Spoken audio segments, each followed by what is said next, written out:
തോന്നുന്നതെല്ലാം തോന്നുന്നത് പോലെ ചെയ്യുവാനുള്ള ലൈസൻസ് ആകുന്നു കൃപ എന്ന് ഒരു കൂട്ടം ആളുകൾ ചിന്തിക്കുന്നു, വാദിക്കുന്നു. നിയമങ്ങൾ അവർ അടിച്ചേൽപ്പിക്കുകയാണ്. എത്രയധികം നിയമങ്ങൾ അടിച്ചേൽപ്പിക്കുമോ അത്രയധികം ഭക്തിയിൽ മനുഷ്യർ ജീവിക്കുമെന്നാണ് ഈ കൂട്ടരുടെ വാദം. അത് ശരിയാണോ?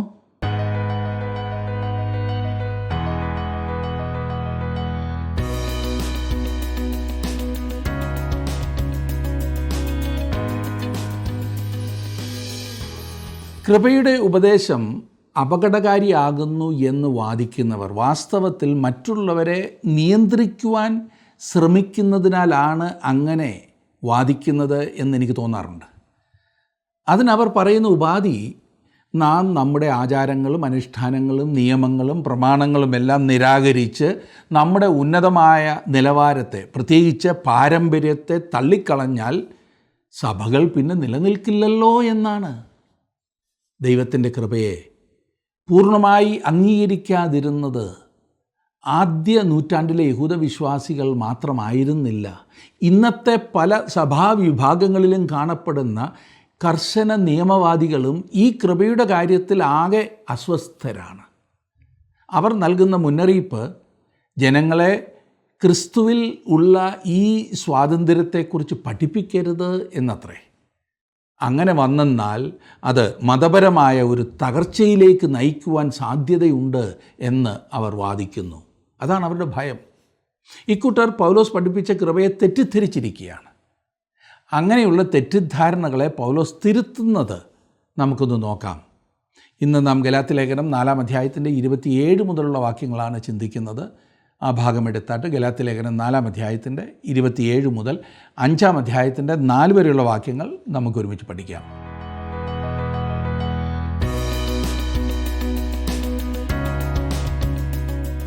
നാം കഴിഞ്ഞ ദിവസം പഠിച്ച 4-ാം അധ്യായത്തിൻ്റെ ഒടുവിലത്തെ ഭാഗം കൂടി ഇന്ന് ചിന്തിക്കാം. 26-ാം വാക്യം വരെ നാം ചിന്തിച്ചിരുന്നല്ലോ. 27-ാം വാക്യത്തിലേക്ക് വരുമ്പോൾ, പ്രസവിക്കാത്ത മച്ചിയെ ആനന്ദിക്കുക, നോവ് കിട്ടാത്തവളെ പൊട്ടിയാർക്കുക, ഏകാകിനിയുടെ മക്കൾ ഭർത്താവുള്ളവളുടെ മക്കളെക്കാൾ അധികം എന്ന് എഴുതിയിരിക്കുന്നുവല്ലോ. നാം ചിന്തിച്ചുകൊണ്ടിരുന്നത് അബ്രഹാമിൻ്റെ ദാസിയായ ഹാഗാറിനെക്കുറിച്ചും അബ്രഹാമിൻ്റെ ഭാര്യയായിരുന്ന സാറായെക്കുറിച്ചുമാകുന്നു.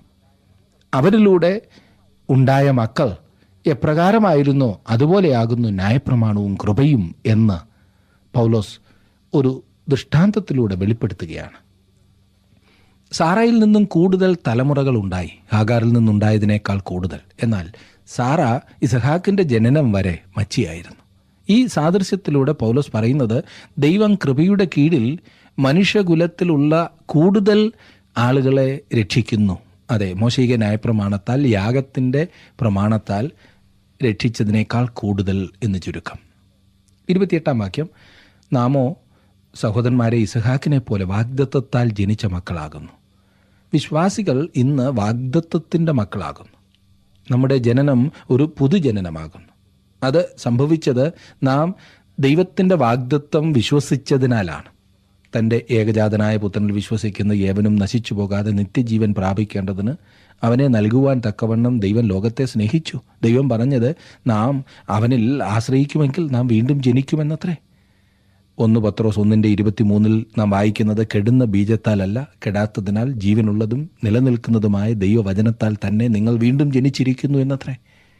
29-ാം വാക്യം നോക്കിക്കാട്ടെ, എന്നാൽ അന്ന് ജഡപ്രകാരം ജനിച്ചവൻ ആത്മപ്രകാരം ജനിച്ചവനെ ഉപദ്രവിച്ചതുപോലെ ഇന്നും കാണുന്നു. പ്രിയ സുഹൃത്തെ, ഈ നിയമവാദികൾ അഥവാ ഏതെങ്കിലുമൊക്കെ ചെയ്ത് ദൈവത്തെ പ്രസാദിപ്പിക്കുവാൻ ശ്രമിക്കുന്നവർ ദൈവകൃപയുടെ സൗജന്യ സുവിശേഷത്തെ വെറുക്കുന്നു. കാരണം അങ്ങനെ വരുമ്പോൾ തങ്ങൾ മറ്റാരിലെങ്കിലും ആശ്രയിക്കുന്നു എന്ന ഒരു വല്ലാത്ത സ്ഥിതിയിൽ എത്തിച്ചേരുമെന്നവർ ഭയപ്പെടുന്നു. പൗലോസ് തൻ്റെ വിവരണം തുടരുകയാണ്. ഉൽപ്പത്തി പുസ്തകം 21-ാം അധ്യായത്തിൽ കാണുന്ന ഭാഗങ്ങൾ, ഇശ്മായേൽ ഇസഹാക്കിനെ കളിയാക്കിയിരുന്നു എന്നെഴുതിയിരിക്കുന്നു. ഇക്കാര്യം പൗലോസ് ഒരു വിഷയമായി എടുത്തിരിക്കുകയാണ്. ആത്മപ്രകാരം ജനിക്കപ്പെട്ടവർ ജഡപ്രകാരം ജനിച്ചവരാൽ ഉപദ്രവിക്കപ്പെട്ടു. ഇന്നും അതുപോലെ സംഭവിക്കുന്നില്ലേ? പുതിയ ജനനത്തിൻ്റെ അത്ഭുതം ഇന്നും തുടരുന്നു.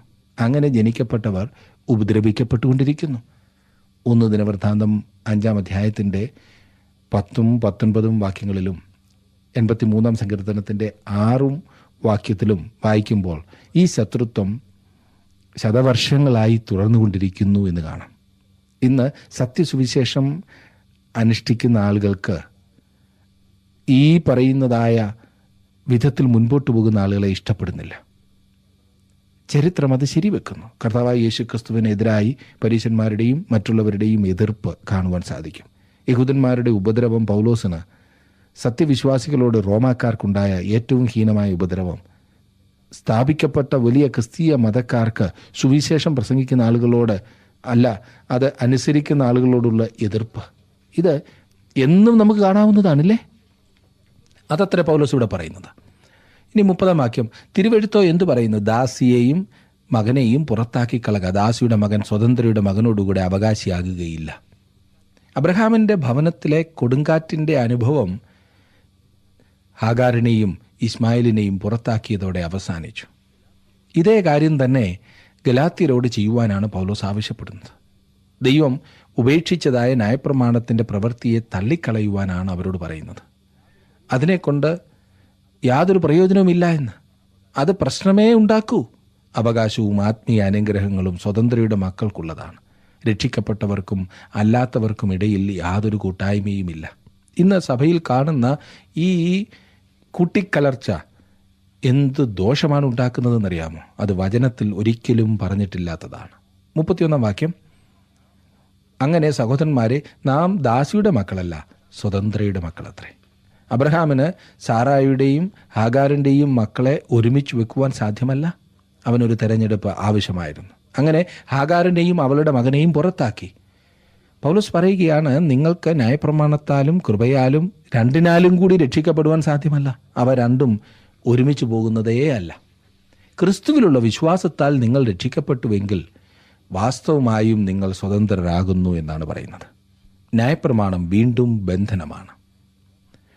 ഒരു ക്രിസ്തീയ വിശ്വാസിയായിരിക്കുന്നതിൻ്റെ തിളങ്ങുന്ന മഹത്വമാകുന്നു ഈ ഭാഗം നമ്മെ പഠിപ്പിക്കുന്നത്. മറ്റനേകം പദവികളോടൊപ്പം ഇതിൽ 2 പ്രധാനപ്പെട്ട കാര്യങ്ങൾ കാണാവുന്നതാണ്. ഒന്ന്, നാം പഴയ നിയമത്തിലെ വാഗ്ദത്തം സ്വന്തമാക്കുന്നു. പഴയ നിയമ വാഗ്ദത്തങ്ങളുടെ യഥാർത്ഥ പൂർത്തീകരണം അക്ഷരികമല്ല, ആത്മീയമാണ്. അവ ഇന്ന് നിറവേറിയിരിക്കുന്നത് ചിലർ ചിന്തിക്കുന്നത് പോലെ യഹൂദ വംശത്തിലല്ല, അതുപോലെ മറ്റേതെങ്കിലും വർഗത്തിൽ അല്ല, പിന്നെയോ ക്രിസ്തുവിലും ക്രിസ്തുവിൽ വിശ്വസിക്കുന്ന ജനങ്ങളിലുമാണ്. ക്രിസ്തീയ വിശ്വാസികളായ ഓരോരുത്തരും അബ്രഹാമിൻ്റെ സന്തതിയാകുന്നു. അവരാണ് അബ്രഹാമിൻ്റെ സന്തതികൾക്ക് വാഗ്ദാനം ചെയ്തിരിക്കുന്ന അനുഗ്രഹം അവകാശമാക്കുന്നത്. ഇസഹാക്കിനെ പോലെ നാം വാഗ്ദത്തത്തിൻ മക്കളാണ്, മാത്രമല്ല സ്വതന്ത്രയുടെ മക്കളും. നാം വാസ്തവത്തിലുള്ള യെരുശലേമിൻ്റെ പൗരന്മാരാണ്, അതേ മേലിൽ നിന്നുള്ള യെരുശലേം. നാം ദൈവത്തിൻ്റെ ഇസ്രായേലാകുന്നു. മാത്രമല്ല ഫിലിപ്പി ലേഖനം 3-ാം അധ്യായത്തിൻ്റെ 3-ാം വാക്യത്തിൽ പറയുന്ന പ്രകാരം നാം യഥാർത്ഥ പരിച്ഛേദനക്കാരാണ്. നമ്മെ പീഡിപ്പിക്കും എന്നുള്ളതിന് ഒരു തർക്കവുമില്ല. എന്നാൽ പഴയ നിയമത്തിൽ ദൈവം തൻ്റെ ജനത്തിന് നൽകിയ സകല വാഗ്ദത്തങ്ങളും ക്രിസ്തുവിൽ നമ്മുടേതാണ്. 2, നാം ദൈവത്തിൻ്റെ കൃപ അനുഭവിക്കുന്നു. നമ്മെ രക്ഷിക്കുവാനുള്ള അവൻ്റെ അനർഘമായ കൃപയോടുകൂടിയ മുൻകൈ. നമുക്ക് രക്ഷ സാധ്യമായത് ദൈവത്തിൻ്റെ കൃപ ഒന്നുകൊണ്ട് മാത്രമാണ്. ക്രിസ്തുവിൽ വിശ്വസിക്കുന്നത് കൊണ്ട് മാത്രമേ ഒരുവന് വാഗ്ദത്തം സ്വന്തമാക്കുവാൻ കഴിയൂ. കൃപ പ്രാപിച്ച് ദൈവത്തിൻ്റെ സ്വാതന്ത്ര്യം ആസ്വദിക്കുവാൻ അങ്ങനെയുള്ള ഒരാൾക്ക് മാത്രമേ സാധിക്കൂ. ഇനിയും പൗലോസ് തൻ്റെ വാദത്തിൽ നിന്നും ഇപ്പോൾ പ്രവൃത്തി പദത്തിലേക്ക് പ്രവേശിക്കുകയാണ്. ഉപദേശത്തിൽ നിന്നും പ്രവൃത്തിപരത്തിലേക്ക്. വിശ്വാസത്താൽ ജീവിക്കുന്ന ഒരു ദൈവപൈതൽ ഒരിക്കലും മറുതലിപ്പുകാരനാകില്ല. മറിച്ച് അവൻ ദൈവത്തിൻ്റെ ആന്തരിക ശിക്ഷണം അനുഭവിക്കുവാൻ പോകുകയാണ്. അതത്രേ മനുഷ്യനിർമ്മിതങ്ങളായ നിയമങ്ങളുടെ ബാഹ്യ ശിക്ഷണത്തേക്കാൾ നല്ലത്. ദൈവകൃപയിൽ ആശ്രയിക്കുന്ന, ദൈവത്തിൻ്റെ ആത്മാവിന് വിധേയപ്പെട്ടിട്ടുള്ള, മറ്റുള്ളവർക്ക് വേണ്ടി ജീവിക്കുന്ന, ദൈവത്തിൻ്റെ മഹത്വം അന്വേഷിക്കുന്ന യാതൊരു മനുഷ്യനും ഒരു നിഷേധി ആകുവാൻ സാധ്യമല്ല. ആന്തരിക പ്രേരണ കൊണ്ടാണല്ലോ അവൻ ചെയ്യുന്നത് എന്തും ചെയ്യുന്നത്, അല്ലാതെ ബാഹ്യ സമ്മർദ്ദം കൊണ്ടല്ലല്ലോ. എന്നാൽ ക്രമേണ നിഷേധിയായി തീരാറുള്ളത് നിയമവാദികളാണ്. കാരണം അവൻ ബന്ധനത്തിലാണ് ജീവിക്കുന്നത്. ജഡത്തിൽ ആശ്രയിച്ച് സ്വയത്തിനു വേണ്ടി ജീവിക്കുന്ന, ദൈവത്തിൻ്റെ മഹത്വം അന്വേഷിക്കാതെ മനുഷ്യരുടെ ബഹുമാനം അന്വേഷിക്കുന്ന നിയമവാദികൾ. എന്തെങ്കിലുമൊക്കെ കുറേ നിയമങ്ങളും ചട്ടങ്ങളും കടിച്ചു പിടിച്ച് അനുസരിച്ച് സ്വയനീതിക്കാരായി ജീവിക്കുന്ന മനോഭാവം. ഈ കൂട്ടരുടെ സ്വയസഹതാപമാണ് ഏറ്റവും ഭയാനകം. എന്തെങ്കിലും ജീവിതത്തിൽ ഒരു ചെറിയ കഷ്ടമോ രോഗമോ അങ്ങനെ എന്തെങ്കിലും വന്നാൽ തങ്ങൾ ഏതോ വലിയ തെറ്റ് ചെയ്തതുകൊണ്ട് ദൈവം ശിക്ഷിക്കുന്നതാണ് എന്ന് കരുതി ആവശ്യമില്ലാത്തതെല്ലാം ചിന്തിക്കുകയും ചെയ്യുകയും ചെയ്യും. നമ്മുടെ വിശുദ്ധി കൊണ്ടും അനുസരണം കൊണ്ടും ആകുന്നു ദൈവം നമ്മെ കാത്തു സൂക്ഷിക്കുന്നതെങ്കിൽ ഇവിടെ ജീവിക്കുവാൻ അവകാശമുള്ള ആരുമില്ല സുഹൃത്തെ. എന്ന് കണ്ട് നമുക്ക് എന്തും ചെയ്യാമെന്നല്ല. ഒരു യഥാർത്ഥ ദൈവപൈതൽ ദൈവത്തിന് ഹിതകരമല്ലാത്തത് ചെയ്യുവാൻ മുതിരുകയില്ലല്ലോ. അവനുമായുള്ള ബന്ധമാണ് ഏറ്റവും പ്രധാനപ്പെട്ട കാര്യം. അതെ, കൃപയാലുള്ള ക്രിസ്തീയ സ്വാതന്ത്ര്യം ഒരിക്കലും അപകടകരമായുള്ള ഒരു ഉപദേശമല്ല. നിയമവാദമാണ് അപകടകരം. അത് അപകടകരമായ ഉപദേശമാണ്. കാരണം അസാധ്യമായതിനെ ചെയ്യുവാനുള്ള ശ്രമമാണ് നിയമവാദം. അതായത് പഴയ സ്വഭാവത്തെ കൊണ്ട് ദൈവത്തിൻ്റെ പ്രമാണങ്ങളെ അനുസരിപ്പിക്കുവാനുള്ള ഒരു മാറ്റം. നിയമവാദം അല്പകാലത്തേക്ക് വിജയിക്കുമെന്നത് തീർച്ചയാണ്. എന്നാൽ അല്പം കൂടി കഴിയുമ്പോൾ ജഡം മറുതലിക്കുവാൻ ആരംഭിക്കും. എന്നാൽ സമർപ്പണമുള്ള ഒരു വിശ്വാസി, ദൈവാത്മാവിൻ്റെ ശക്തിയിൽ ആശ്രയിക്കുന്ന ഒരുവൻ ഒരിക്കലും ദൈവത്തിൻ്റെ നിയമങ്ങളെ അവഗണിക്കുന്നില്ല, അതിനോട് മറുതലിക്കുന്നില്ല. മറിച്ച് ആ നിയമം ദൈവത്തിൻ്റെ ആത്മാവിനാൽ അവനിൽ നിറവേറുകയാണ് ചെയ്യുന്നത്. സ്വതന്ത്രരായി ജീവിതം ആസ്വദിച്ച് ദൈവനാമ മഹത്വത്തിനായി ജീവിക്കേണ്ട മനുഷ്യൻ ആകെ ബന്ധനത്തിലാണ്. ഈ കുടുസായ ചിന്താഗതിയിൽ നിന്നും നാം വെളിയിൽ വരേണ്ടതുണ്ട്. നാം ഇപ്പോൾ ഗലാത്യ ലേഖനത്തിൻ്റെ 3-ാം ഘട്ടത്തിലേക്ക് വന്നിരിക്കുകയാണ്. ഒന്നാമത്തെ ഘട്ടം വ്യക്തിപരം. പൗലോസിനുണ്ടായ വ്യക്തിപരമായ അനുഭവം നമുക്കും ഉണ്ടാകേണ്ടതുണ്ട് എന്ന ആ കാര്യം. രണ്ടാമത്തേത് വിശ്വാസത്താലുള്ള നീതീകരണത്തെ പറ്റിയുള്ള ഉപദേശം. അതിൽ ദൈവത്തിൻ്റെ രക്ഷയിൽ ആണ് നമ്മുടെ രക്ഷ എന്നത് പൗലോസ് ഊന്നിപ്പറയുകയാണ്. ഒരേ ഒരു സുവിശേഷമേ ഉള്ളൂ. നാം ഇപ്പോൾ പ്രവൃത്തിപരമായതിൽ എത്തിയിരിക്കുകയാണ്. ആത്മാവിനാലുള്ള വിശുദ്ധീകരണം, വിശ്വാസത്താൽ നീതീകരണം, ആത്മാവിനാലുള്ള ശുദ്ധീകരണം. എന്നാൽ ക്രിസ്തുയേശുവിനെ നമുക്കായി ശുദ്ധീകരണമാക്കി എന്ന് തിരുവചനം പറയുന്നു. അതായത് അവനിൽ ദൈവം നമ്മെ മുഴുവനായി തികഞ്ഞവരായി കാണുന്നു. നിങ്ങൾ എത്ര നല്ലവരായാലും അവിടുത്തെ നിലവാരം പുലർത്തുവാൻ നിങ്ങളെക്കൊണ്ട് സാധ്യമല്ല. ഈ ജീവിതത്തിൽ ക്രിസ്തുവിനെ പോലെ ആകുവാൻ നമുക്ക് സാധ്യമല്ല. ഇവൻ എൻ്റെ പ്രിയപുത്രൻ, ഇവങ്കൽ ഞാൻ പ്രസാദിച്ചിരിക്കുന്നു എന്ന് ക്രിസ്തുവിനെക്കുറിച്ച് മാത്രമേ ദൈവം പറഞ്ഞിട്ടുള്ളൂ. എന്നാൽ വിശ്വാസികൾ, സഭ ക്രിസ്തുവിൽ വെക്കപ്പെട്ടിരിക്കുന്നു. അവൻ ശരീരത്തിൻ്റെ തലയാകുന്നു. വിശ്വാസികളായി നാം ഈ ലോകത്തിൽ അവൻ്റെ ശരീരമാകുന്നു. നാം അവനെ പ്രതിനിധീകരിക്കുന്നവരായിരിക്കേണ്ടതാണ്. താങ്കളുടെ വിലപ്പെട്ട നിർദ്ദേശങ്ങളും അഭിപ്രായങ്ങളും പ്രാർത്ഥനാ വിഷയങ്ങളും ഇന്ന് തന്നെ ഞങ്ങളെ വിളിച്ചറിയിക്കുക. വിളിക്കേണ്ട നമ്പർ 8281384455.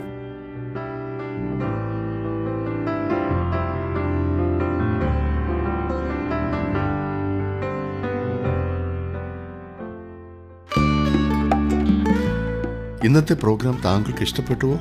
എങ്കിൽ ഉടൻ തന്നെ ഞങ്ങൾക്കൊരു മിസ് കോൾ തരിക. അടുത്ത വിജയി ഒരുപക്ഷെ താങ്കളായിരിക്കാം.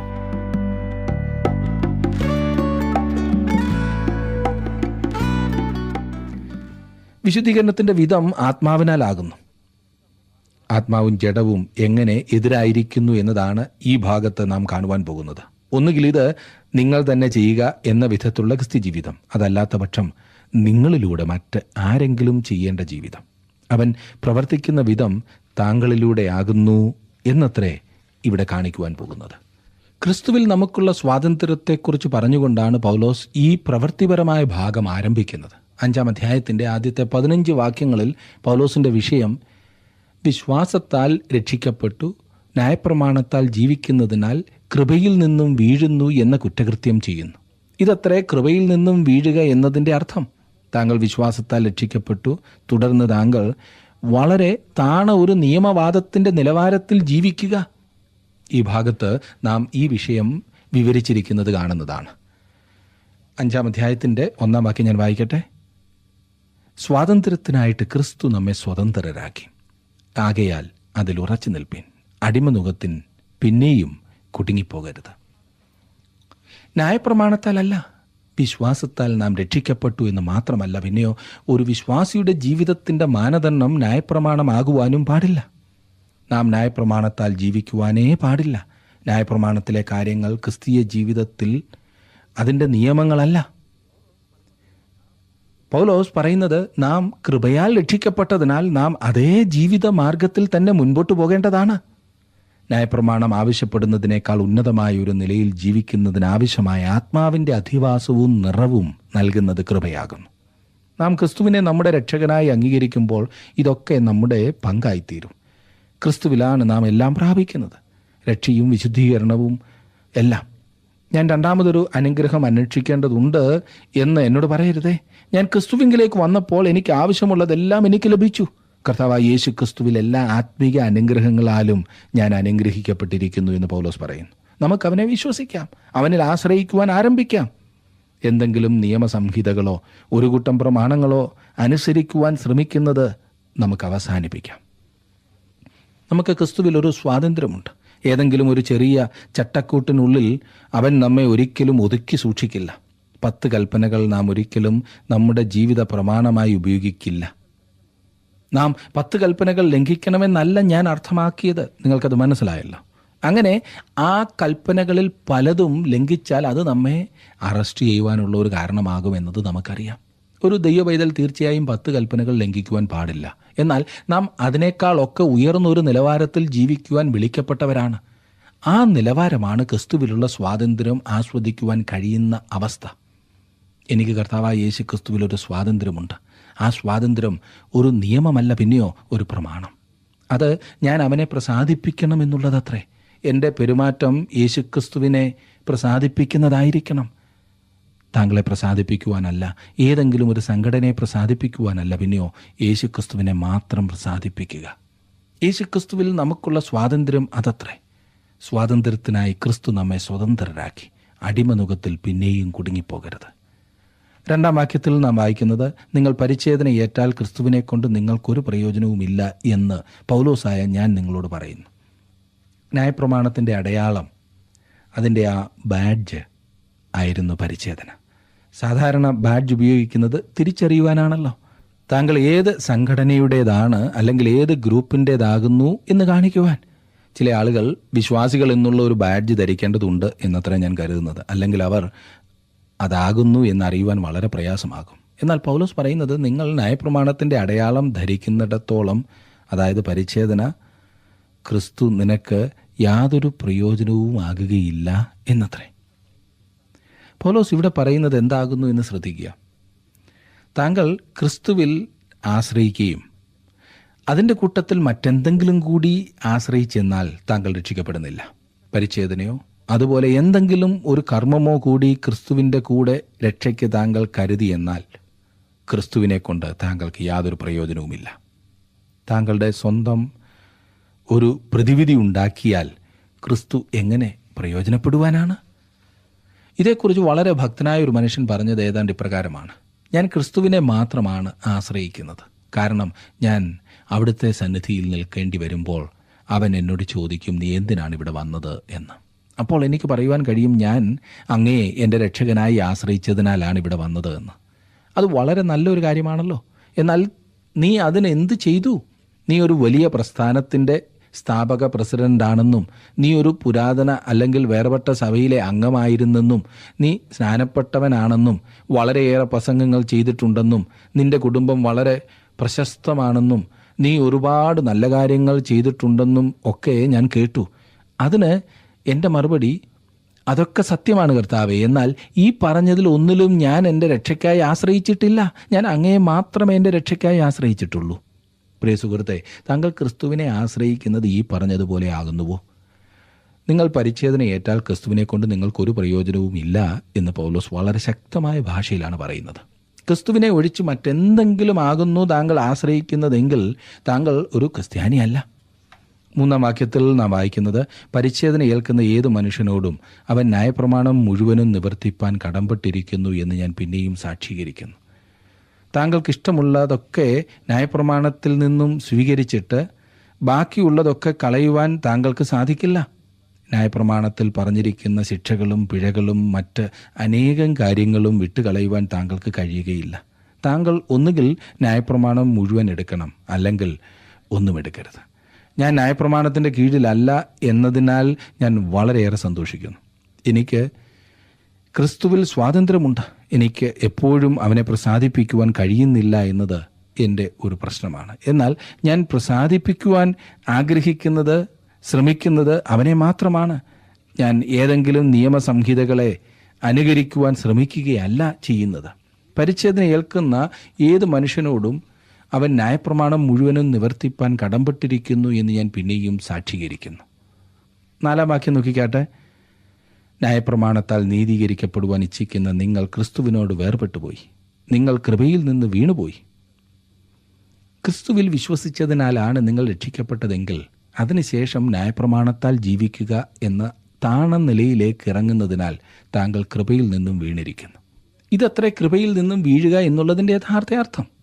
കൃപയിൽ നിന്നും വീഴുക എന്ന് പറഞ്ഞാൽ പരസ്യമായി പാപത്തിൽ വീഴുക, തെറ്റായ രീതികളിൽ പോയി രക്ഷ നഷ്ടപ്പെടുത്തി ഇനിയും വീണ്ടും രക്ഷിക്കപ്പെടണം എന്ന അർത്ഥമല്ല.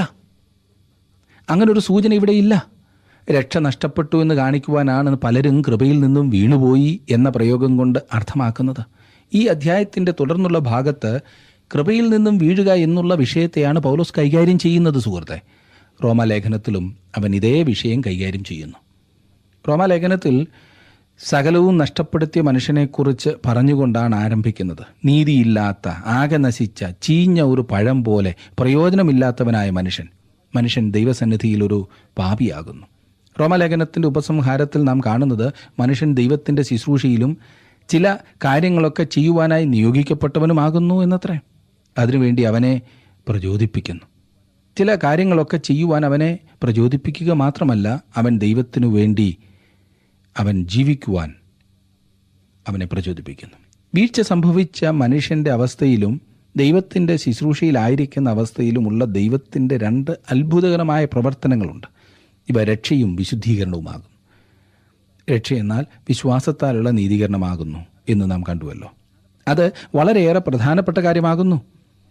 വിശുദ്ധീകരണം എന്നാൽ താങ്കൾ രക്ഷിക്കപ്പെട്ടതിന് ശേഷം താങ്കൾ ഒരു പുതിയ ജീവിത നിലവാരത്തിലേക്ക് വരിക എന്നാണ്. ഞാൻ കരുതുന്നത് സാധാരണ കണ്ടുവരാറുള്ള ഒരു വലിയ തെറ്റ്, ക്രിസ്തീയ ജീവിതത്തിൽ അത്യന്താപേക്ഷിതമായിട്ടുള്ള ഒന്നാണ് സേവനം എന്ന് വിശ്വസിച്ച് രക്ഷിക്കപ്പെട്ട് കഴിഞ്ഞാൽ ഉടൻ തന്നെ അങ്ങ് ധൃതിയായി ഓടി നടക്കുന്നു. അതുകൊണ്ട് എന്താ, പ്രധാനമായും ക്രമീകരിക്കേണ്ടതൊന്നും ക്രമീകരിക്കില്ല.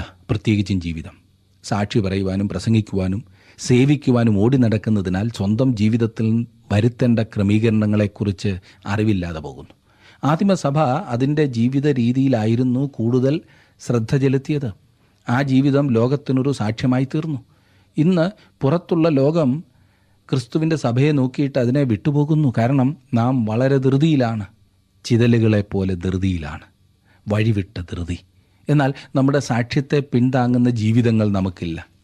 എന്നിട്ട് ഉള്ള തെറ്റുകളെ എല്ലാം ന്യായീകരിക്കുകയും എന്തെങ്കിലുമൊക്കെ നല്ല കാര്യങ്ങൾ ചെയ്യുന്നതിനായി ശ്രമിക്കുന്നതിനെ ശ്രദ്ധിക്കാതെ നാം നല്ലതായി ജീവിക്കുകയാണ് വേണ്ടത്. നാം ക്രിസ്തുവിനെ പ്രസാദിപ്പിക്കുന്നുവെങ്കിൽ നാം നല്ല കാര്യങ്ങളും ചെയ്തുകൊണ്ടേയിരിക്കും.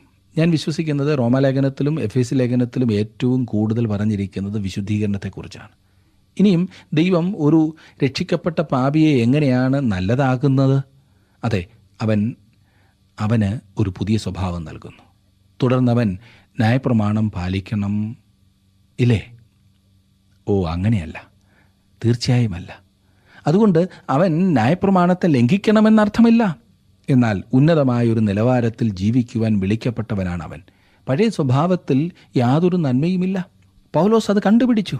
അതുമാത്രമല്ല, തൻ്റെ അനുഭവത്തിൽ നിന്നും അവൻ കണ്ടുപിടിച്ച മറ്റൊരു കാര്യം, പുതിയ സ്വഭാവത്തിൽ യാതൊരു ശക്തിയുമില്ല എന്നത്രേ. രക്ഷയെക്കുറിച്ച് അവൻ പറഞ്ഞത്, എന്നിൽ എന്ന് വെച്ചാൽ എൻ്റെ ജഡത്തിൽ നന്മ വസിക്കുന്നില്ല എന്ന് ഞാൻ അറിയുന്നു. നന്മ ചെയ്യുവാനുള്ള താല്പര്യം എനിക്കുണ്ട്, പ്രവർത്തിക്കുന്നതോ ഇല്ല.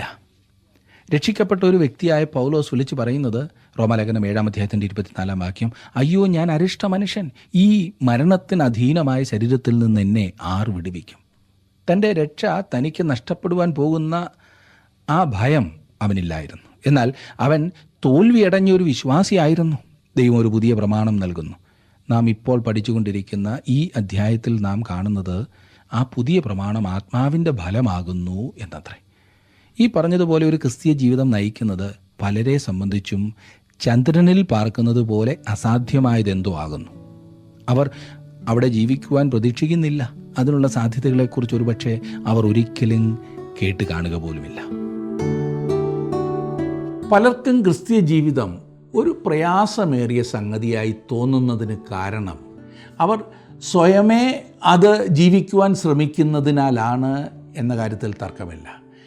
ക്രിസ്തു നമ്മിൽ ജീവിക്കുവാൻ നാം അനുവദിക്കുമ്പോഴാണ് ക്രിസ്തീയ ജീവിതം ആനന്ദകരമാകുന്നത്, അർത്ഥവത്താകുന്നത്. ഇന്ന് നിങ്ങൾ കേട്ട വചനത്തിൻ്റെ വെളിച്ചത്തിൽ ഈ യാഥാർത്ഥ്യം നിങ്ങൾക്ക് മനസ്സിലായി എന്ന് ഞാൻ വിശ്വസിക്കട്ടെ. ക്രിസ്തുവിലൂടെയുള്ള ആ വിജയകരമായ ജീവിതം, അതിനായി ഞാൻ നിങ്ങളെ വളരെ സ്നേഹത്തോടെ ക്രിസ്തുവിങ്കിലേക്ക് ക്ഷണിക്കട്ടെ. ദൈവം നിങ്ങളെ അനുഗ്രഹിക്കട്ടെ. നമുക്ക് അടുത്ത ക്ലാസ്സിൽ വീണ്ടും കാണാം. അതുവരെ ദൈവത്തിൻ്റെ കൃപ നിങ്ങളോടുകൂടെ ഉണ്ടായിരിക്കുമാറാകട്ടെ.